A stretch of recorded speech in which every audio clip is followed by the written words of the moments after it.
Hey YouTube, JP here from TheLocalScrubs. I promised you guys that I would bring a video and explaining my thoughts about the Forbidden and Limited list that came out today. It's a very interesting idea that I have, or the way I feel about it is, I would say I'm probably the only person on YouTube that, or probably even like the only person that plays the game that feels this way. But just from looking at it and like noticing that not a lot of things happened, I feel like it's actually a good thing that not that like a lot of decks didn't just get neutered, like Necros and Burning Abyss and Shadal's. The reason I say this is because when the new decks come out, like Clownblade, and I really don't know what else is coming out. I don't keep up with like what is coming out, like unless it's like really hyped in the OCG, like Clownblade is. But like I don't think Clownblade's gonna be that good. But that's a topic for another video.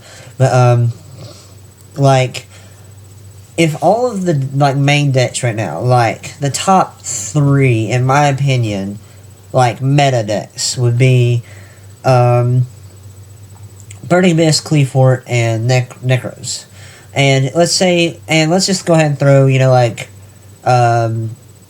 Teller Knights and, Ritual Beasts and Shadal in there with it. But if all those decks got hit to where they were, virtually unplayable, well, but like you could still play it, but like it was just really watered down, okay? If all of those were just completely watered down, when the new deck showed up, like there would basically be no way to beat those decks unless you were playing those decks. Does that make sense? Like you wouldn't have the option to play anything else that's like remotely good against a Clownblade deck here when the next set drops. Or if Red Eyes turns out to be like really good, you wouldn't have anything other than playing like Red Eyes or Clownblade or whatever else is coming out. And that's why I think that they didn't do a lot of changes to the list. What they did do, though, I will go through, and I have it right here on my phone. I'll go right through here and give you my thoughts. Forbidden, we have Jin, Releaser of Rituals. Yeah, that really needed to go.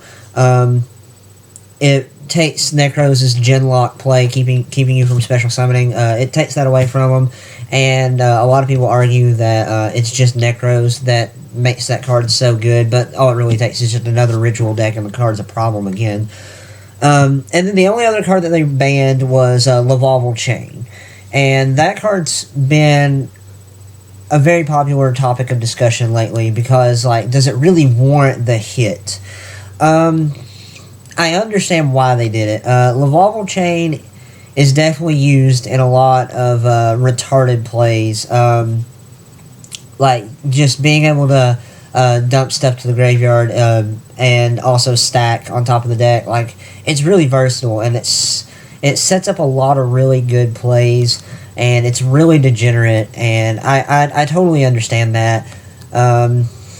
Like, a lot of people were saying that's because of Blue-Blooded Oni being a deck, but that's been a deck since Lavalval Chain's been a card, so like that's not really the reason. But I do understand, and it's also kind of like an indirect hit to Clownblade because Clownblade uses that to set up over and over and over again. So I do understand. It's to kind of keep the new decks that come out like in check, and it also prevents like just ridiculously good plays and loops. So I do understand it, and it's definitely interesting to see where what that'll lead to. For limited, we have Shuret, Strategist of the Necros. That's fine. I understand it. Not hitting Unicorn. I felt like Unicorn might have been a better hit, but Shuret, it works. But definitely Unicorn. I would have probably hit Unicorn just because it keeps a lot of decks from playing Yu-Gi-Oh. But Shuret, I mean, that works. And then they also brought back Trishula, Dragon of the Ice Barrier, the Synchro Trishula. And I think that's actually really cool. On my ban list wish list, I said that we should bring back Trishula because Necros of Trishula is like already having the card in the game anyway.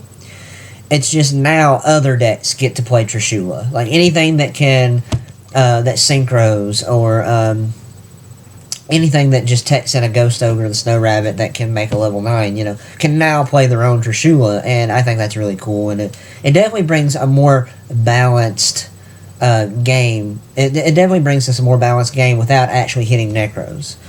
The only other cards that I really wish would have got limited would have been like Shadal Construct, just because that card just tutors so many plays, and it's so good. Like it's just so good at just ending the game. Just El Shadal fusing into a construct during the battle phase is ridiculous, and Magical Library. I can't remember the name of the card. Anyway, that card. That could have probably been hit to 1 or banned.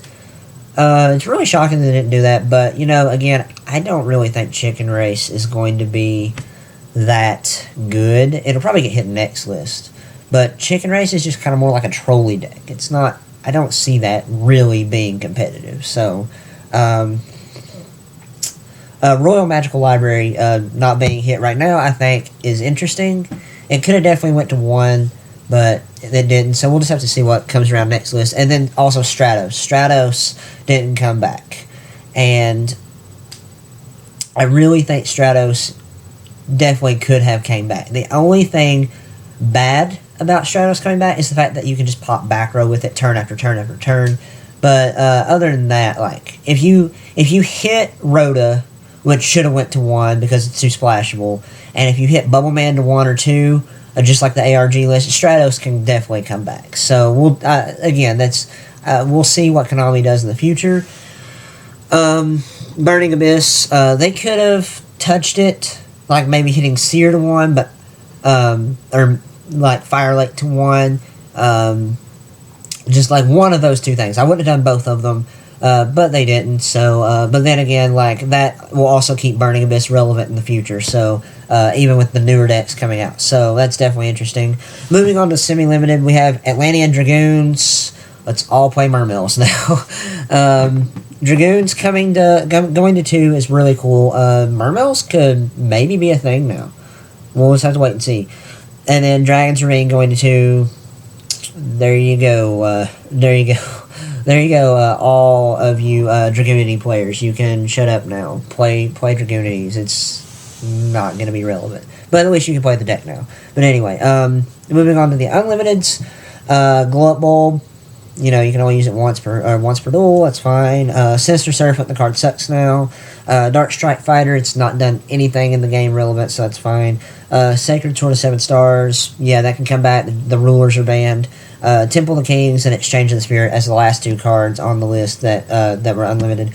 Yeah, the cards are total trash now. So yeah, definitely, like that's the whole list. It's definitely interesting, but I'm probably the only person on YouTube that thinks that it's actually a good thing that they didn't just like kill a whole bunch of decks, because that would have just made all the new stuff just totally destroy the game. I mean, at least now. I think it's definitely a good thing, and you might not see that right away, but if you think about it, and even if you do think about it, you still say, nah, you're crazy, like, they should have hit those decks. When the new decks come out, you'll see what I mean. Like, it's nice that you'll actually be able to play something that's going to still be good, because Necros is still the best deck in the game right now. Burning Abyss is still very, very good, if not, like, as good as Necros.